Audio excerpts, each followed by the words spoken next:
प्रिय साथियों, आज हम पढ़ेंगे उपचयन, अपचयन और रेडॉक्स अभिक्रिया को। तो सबसे पहले हम देखते हैं कि उपचयन क्या होता है। उपचयन जिसको ऑक्सीकरण भी कहते हैं और उसी को ऑक्सीडेशन बोलते हैं। अब ये उपचयन को समझने के लिए देखो हम इसको समझते हैं। इसको समझने के लिए हम एक चाइना डिश को बनाते हैं कटोरे के आकार के।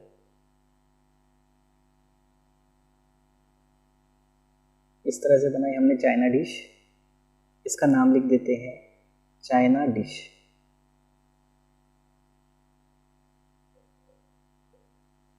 इस चाइना डिश के नीचे हम एक जाली रखते हैं। तार की बनी हुई जाली होती है, इस तरह से बना लेते हैं हम यहाँ पर।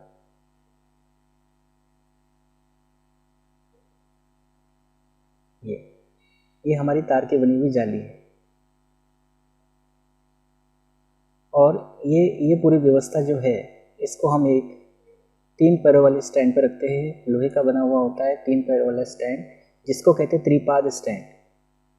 इस तरह से एक पैर यहाँ बना दिया, एक पैर यहाँ बना दिया और तीसरा पैर इस कागज के पीछे दिखेगा नहीं वो, क्योंकि 3 डायमेंशनल आकृति है, तो इसको लिखते हैं हम त्रिपाद स्टैंड।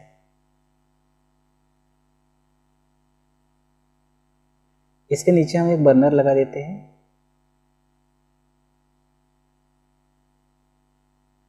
इस तरह से ये अभी बनाया, इसको जलाया नहीं है। अब हम क्या करते हैं, जो चाइना डिश है, इस चाइना डिश में हम कॉपर का चूर्ण लेते हैं। लगभग 1-2 ग्राम कॉपर का चूर्ण लेंगे हम इसमें। ये लिया हमने कॉपर का चूर्ण, ठीक है।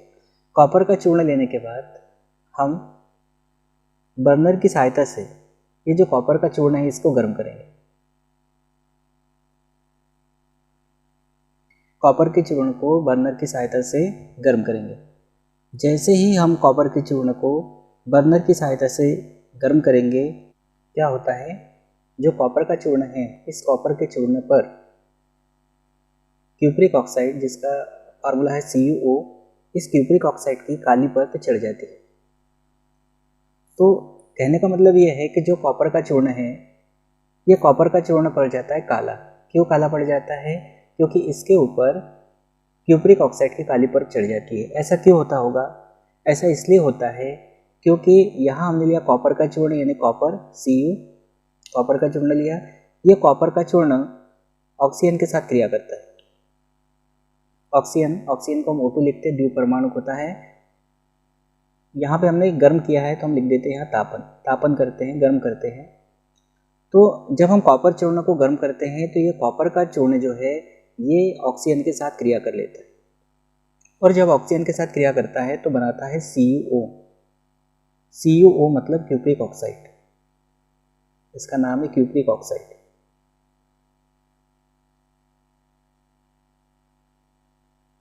इसको कॉपर सेकंड ऑक्साइड भी कहते हैं। तो क्यूप्रिक ऑक्साइड हमने लिख दिया। तो ये जो क्यूप्रिक ऑक्साइड है ये बनता है, और ये चाइना डिश में ये जो अभिक्रिया चल रही है, तो इसमें हमने जो कॉपर का चूर्ण लिया है, जब उसको हमने गर्म किया है, तो गर्म करने के बाद ये कॉपर का चूर्ण ऑक्सीजन के साथ क्रिया कर रहा है, और ऑक्सीजन के साथ क्रिया करके क्यूप्रिक ऑक्साइड बना रहा है। क्यूप्रिक ऑक्साइड बनने के कारण जो कॉपर का चूर्ण है, उस कॉपर के चूर्ण पर, या कॉपर का जो चूर्ण है उस कॉपर के चूर्ण पर काली परत चढ़ जाती है। तो ऐसा क्यों होता है? तो ऐसा ये क्यूप्रिक ऑक्साइड बनने के कारण होता है।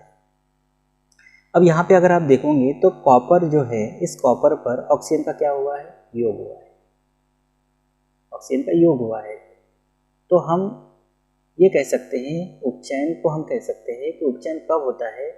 जब ऑक्सीजन का योग होता है। तो यहाँ पर ऑक्सीजन का योग हुआ है, तो हम ये कहेंगे कि यहाँ पे उपचयन हुआ है या ऑक्सीकरण हुआ है। इस अभिक्रिया को अगर हम संतुलित करें तो यहाँ ऑक्सीजन 2 है, यहाँ पर ऑक्सीजन 2 है, तो हम यहाँ अगर 2 लगा देते हैं तो ऑक्सीजन दोनों तरफ 2 हो जाएंगे। लेकिन ऑक्सीजन 2 होने से क्या हुआ है, ये जो कॉपर है, ये कॉपर यहाँ 2 हो गए, तो यहाँ पे हम 2 लगा देते हैं। इस तरह से अभिक्रिया हो गई संतुलित। तो इस तरह से ये यहाँ पे उपचयन हुआ है क्योंकि यहाँ पे ऑक्सीजन का योग हुआ है। तो इस बात को आपको अच्छे से ध्यान रखना है कि जब ऑक्सीजन का योग होता है तो हम कहते हैं कि उपचयन हुआ है। जब किसी अभिक्रिया में ऑक्सीजन का योग होता है तो हम उसको कहते हैं क्या हुआ है, उपचयन हुआ है या ऑक्सीकरण हुआ है। ये हो गया।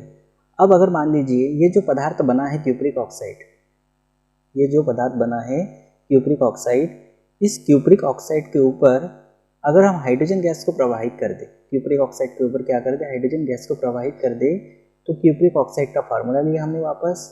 अब यहाँ दो बने हैं, हमने एक ही लिया, हमको ज़रूरत एक ही की है तो हमने एक ही लिया।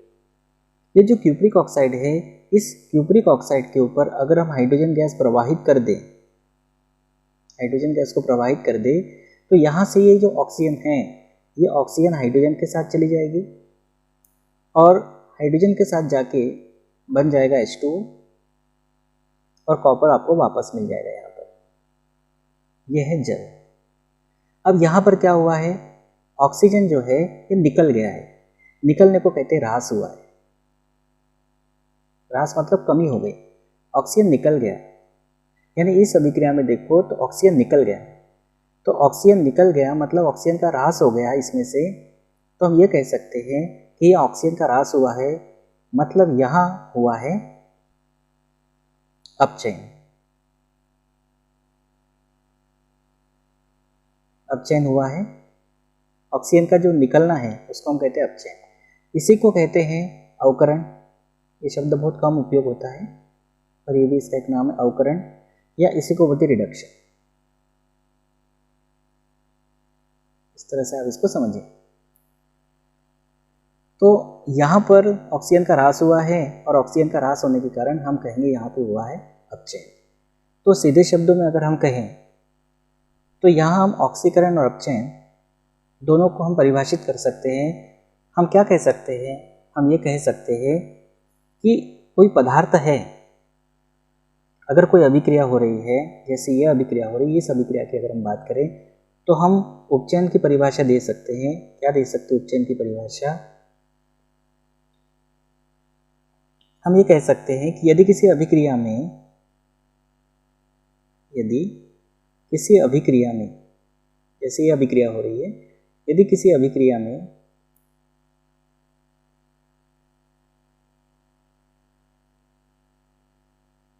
ऑक्सीजन का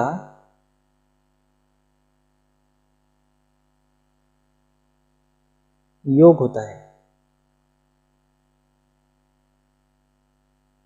ऑक्सीजन का योग। अच्छा, एक बात ध्यान रखना है, ऑक्सीजन का योग कह सकते हैं, और अगर ऑक्सीजन का योग नहीं हो रहा है तो हाइड्रोजन की कमी होनी चाहिए, वो भी उपचयन कहलाता है।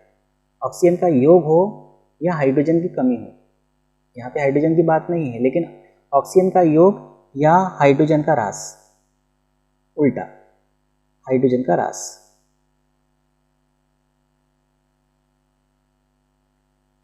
हाइड्रोजन का ह्रास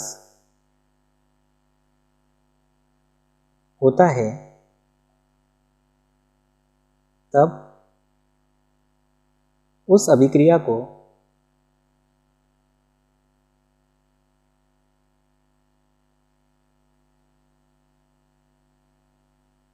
हम कहते हैं उपचयन। उपचयन या कह दो उपचयन अभिक्रिया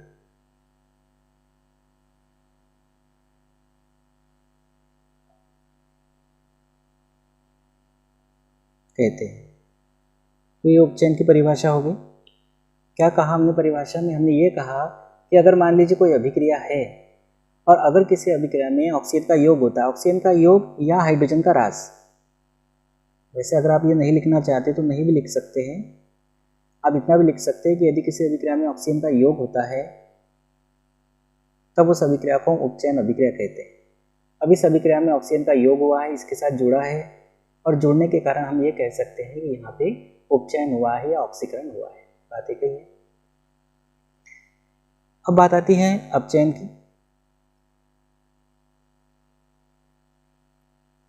तो इसी के आधार पर हम परिभाषा बना सकते हैं। हम क्या बना सकते हैं परिभाषा? आप खुद भी बना सकते हो। देखिए, यदि किसी अभिक्रिया में, यदि किसी अभिक्रिया में ऑक्सीजन का ह्रास यानी कमी, ह्रास मतलब क्या होता है, कमी, ऑक्सीजन का ह्रास या बना सकते हैं परिभाषा, या हाइड्रोजन का योग, हाइड्रोजन का योग, हाइड्रोजन का योग। हम ये नहीं भी बोलेंगे तो चलता है परिभाषा में। ऑक्सीजन का ह्रास होता है तब उस अभिक्रिया को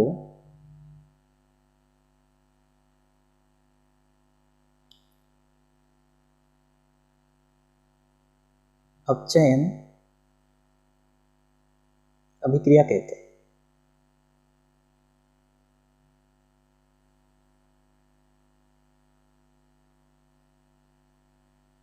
तो इस तरह से आप उपचयन और अपचयन की परिभाषा दे सकते हो और उसके उदाहरण तो ऊपर लिखे ही है, वो भी आप देख सकते हो।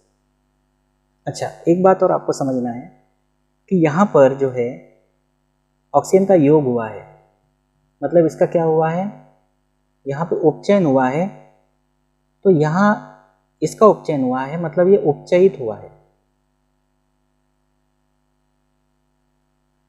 जिस पे ऑक्सीजन जुड़ा है, ऑक्सीजन किस पे जुड़ा है, यहाँ पे कॉपर पे जुड़ा हुआ है, और कॉपर पे ऑक्सीजन जुड़ने के कारण हम ये कहेंगे कि इस पे जुड़ा है ना ऑक्सीजन, तो ये उपचयित हुआ है। मतलब उपचयन वाली अभिक्रिया में जिस पे ऑक्सीजन जुड़ता है वो उपचयित होता है।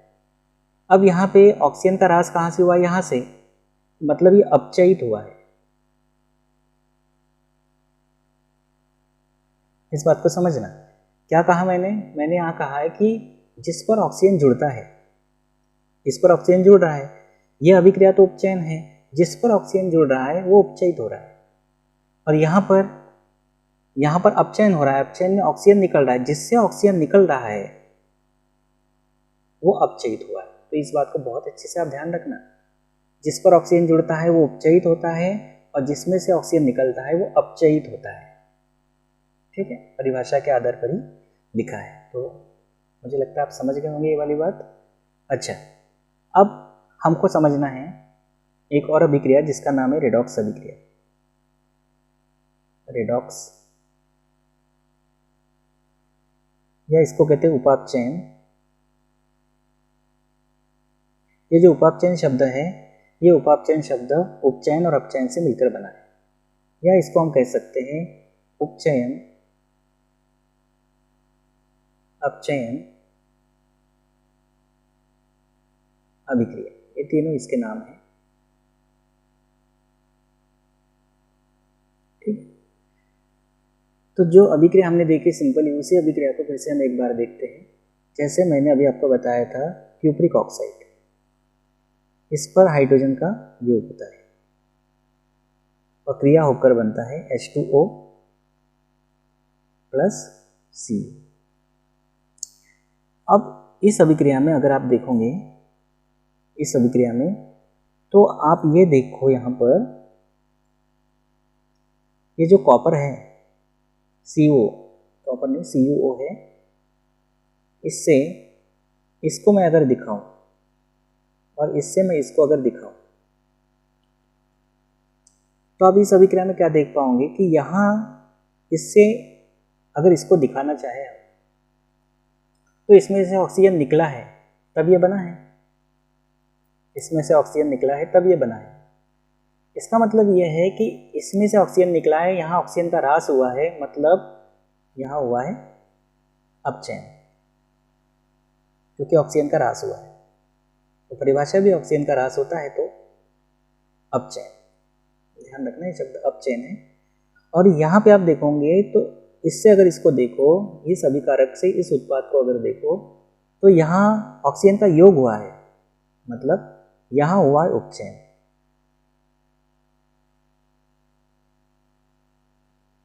ठीक है, बात को समझना।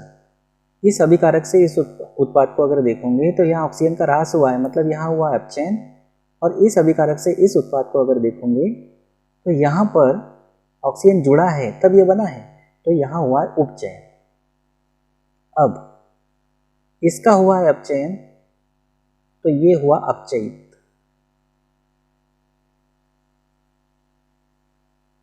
और इसका हुआ है उपचयन, तो ये हुआ है उपचयित। जिसका अपचयन होता है वो अपचयित होता है, जिसका उपचयन होता है वो उपचयित होता है। अच्छा, ये अभिक्रिया मैंने इसके पहले आपको बताई थी अपचयन में, लेकिन आप इस अभिक्रिया को देखो। इस अभिक्रिया में अपचयन तो हो रहा था, अपचयन के लिए भी काम आ गई। ये अभिक्रिया उपचयन के लिए भी काम आ सकती है। क्यों?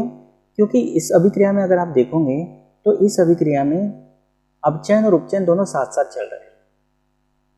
मतलब अगर एक का अपचयन हो रहा है तो एक दूसरे का उपचयन हो रहा है।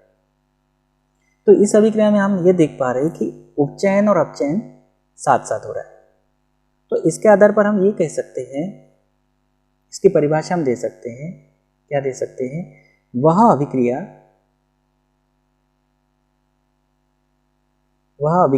जिसमें उपचयन तथा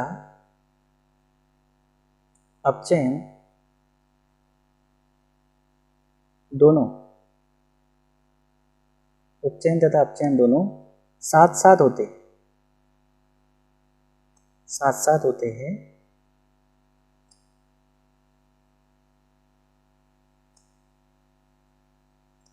उसे उपापचयन या रेडॉक्स अभिक्रिया कहते हैं। तो ये परिभाषा हो गई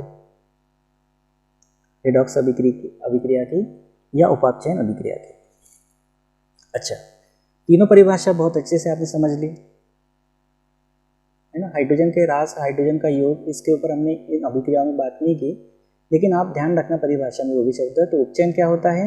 उपचयन मतलब ऐसी अभिक्रिया जिसमें ऑक्सीजन का योग होता है, उसको कहते हैं उपचयन, और जिसका उपचयन होता है वो उपचयित होता है। ऐसी अभिक्रिया जिसमें से ऑक्सीजन निकलता है उसका होता है अपचयन, और जहाँ से निकलता है वो अपचयित होता है। ये दोनों परिभाषा बने। तो ऑक्सीजन का योग मतलब हाइड्रोजन का निकलना यानी रास, और ऑक्सीजन का रास मतलब हाइड्रोजन का योग। ये दोनों परिभाषाएं चलती है, ठीक है, या करके लिखा है हमने। फिर बात आती है रेडॉक्स अभिक्रिया की। ये उदाहरण हमने अपचयन में भी देखा, ये उपचयन में भी ले सकते थे, और ये उदाहरण हमने रेडॉक्स में लिया क्योंकि एक अभिकारक से उत्पाद बन रहा है, तो एक का हो रहा है अपचयन, एक का हो रहा है उपचयन। मतलब एक ही अभिक्रिया में अपचयन और उपचयन जो है वो साथ साथ हो रहा है, इसलिए हमने इसको कहा रेडॉक्स अभिक्रिया। अच्छा, इसके लिए हम ये तो तीनों परिभाषा हो गई। अब एक उदाहरण अगर हम और लें, जैसे यहाँ लिया मैंने ZnO plus carbon, zinc oxide carbon के साथ क्रिया कर रहा है, और इससे बन रहा है Zn प्लस CO। CO मतलब कार्बन मोनोऑक्साइड है, CO यानी कार्बन मोनोऑक्साइड, ये जिंक ऑक्साइड है, ठीक है। अब तीर के चिन्ह कैसे भी दिखाओ, या तो नीचे से दिखा दो, ऊपर से दिखा दो, कोई दिक्कत नहीं है। तो मैं इसको इस अभिकारक से इस उत्पाद को दिखाता हूँ, और इस अभिकारक से इस उत्पाद को दिखाता हूँ। अब आप सोचो, इस अभिक्रिया में अगर इस अभिकारक से इस उत्पाद को देखेंगे तो यहाँ से क्या हो रहा है, जब ये बन रहा है ऑक्सीजन का रास, तब ये बन रहा है, ऑक्सीजन की कमी हो रही है ना इसमें, तब ये बन रहा है, ऑक्सीजन का ह्रास हो रहा है। ऑक्सीजन का ह्रास हो रहा है मतलब यहाँ हो रहा है अपचयन,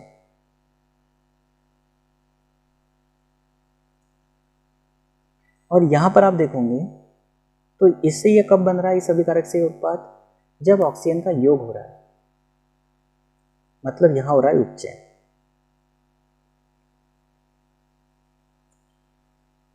अब इसका अपचयन हो रहा है तो ये हुआ अपचयित, और इसका उपचयन हो रहा है तो ये हो रहा है उपचयित। मतलब ये अभिक्रिया भी रेडॉक्स अभिक्रिया का उदाहरण हो सकती है, ठीक है। ये भी रेडॉक्स अभिक्रिया का उदाहरण है। अच्छा, हमने एक अभिक्रिया पढ़ी थी, जब अध्याय हमने शुरू किया था, हमने कहा था कि जो मैग्नीशियम के रिबन हैं उस मैग्नीशियम के रिबन पर जब ऑक्सीजन का योग होता है तब बनता है MgO, मैग्नीशियम ऑक्साइड। ऑक्सीजन 2 है तो यहाँ 2 लगा देंगे, मैग्नीशियम 2 हो गए, यहाँ 2 लगा देंगे। आप इस अभिक्रिया को सोचो, ये कौन सी अभिक्रिया है, ये कौन सी अभिक्रिया होगी? तो आप ये देख रहे हो कि इस अभिक्रिया में ऑक्सीजन का क्या हो रहा है, योग हो रहा है। ऑक्सीजन का योग हो रहा है तो ये अभिक्रिया कौन सी होगी? ये अभिक्रिया होगी उपचयन। तो इस तरह से आप अभिक्रिया को देखकर ऑक्सीजन के जुड़ने या ऑक्सीजन के निकलने के आधार पर बता सकते हैं कि उपचयन हो रहा है कि अपचयन हो रहा है।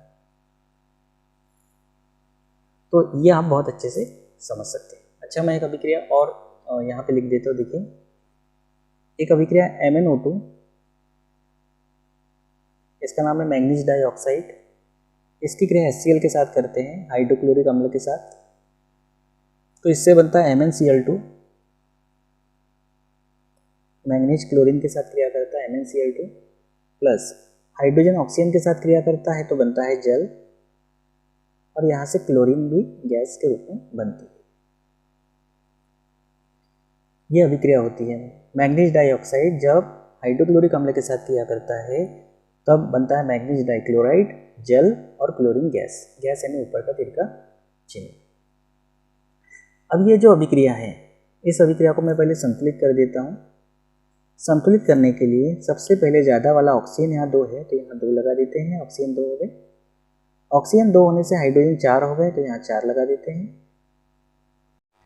4 लगाने के बाद क्लोरीन यहाँ 4 हो गए तो यहाँ क्लोरीन 2 है और यहाँ क्लोरीन 2, 4।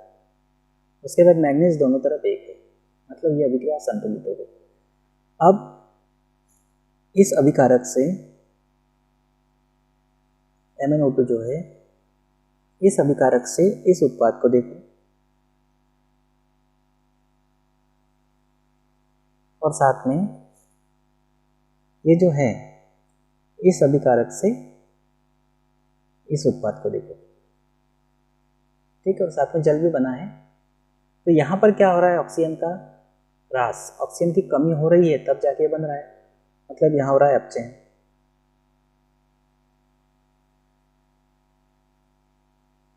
अब देखिए, इससे ये बन रहा है तो इससे ये बन रहा है, तो हमने परिभाषा में लिखा था कि जिसमें ऑक्सीजन का योग या हाइड्रोजन का ह्रास होता है। तो देखो परिभाषा में लिखी थी, यहाँ ये काम आ रही परिभाषा, ऑक्सीजन का योग या हाइड्रोजन का ह्रास होता है। तो देखो उसको क्या कहते हैं, उपचयन। अब यहाँ देखिए, ऑक्सीजन का योग तो नहीं हो रहा है लेकिन हाइड्रोजन का ह्रास हो रहा है तब जाके बन रहा है ऑक्सीजन, हाइड्रोजन की कमी हो रही है, तो इसीलिए ये उपचयन की परिभाषा अब यहाँ फिट हो गई। ऑक्सीजन का योग तो नहीं हो रहा लेकिन हाइड्रोजन की कमी हो रही है तो यहाँ उपचयन हो रहा है। तो ये भी रेडॉक्स अभिक्रिया का उदाहरण है। इसलिए मैंने आपसे कहा था कि दोनों परिभाषा को, यानी ऑक्सीजन का योग हाइड्रोजन का ह्रास या ऑक्सीजन का ह्रास हाइड्रोजन का योग, इस रूप में भी आप उसको याद रखिए। जैसा मैंने आपको बताया ना, इसको समझना ध्यान से। यहाँ ऑक्सीजन की कमी हो रही है मतलब अपचयन। परिभाषा बहुत अच्छे से आप पहले तैयार कर लेना, कन्फ्यूजन होता है नहीं तो फिर। तो यह ऑक्सीजन की कमी हो रही है मतलब अपचयन। यहाँ पर आप देखिए, यहाँ ऑक्सीजन का योग नहीं हो रहा है लेकिन हाइड्रोजन जो है उसकी कमी हो रही है। हाइड्रोजन की क्या हो रही है, कमी हो रही है, और हाइड्रोजन की कमी हो रही है तो भी उपचयन। या तो ऑक्सीजन का योग होना चाहिए या हाइड्रोजन की कमी होनी चाहिए। तो हाइड्रोजन की कमी हो रही है मतलब यहाँ उपचयन हो रहा है। इस तरह से अभिक्रिया भी रेडॉक्स अभिक्रिया का उदाहरण है। तो बहुत अच्छे से आप तैयार कीजिएगा। बस, थैंक यू।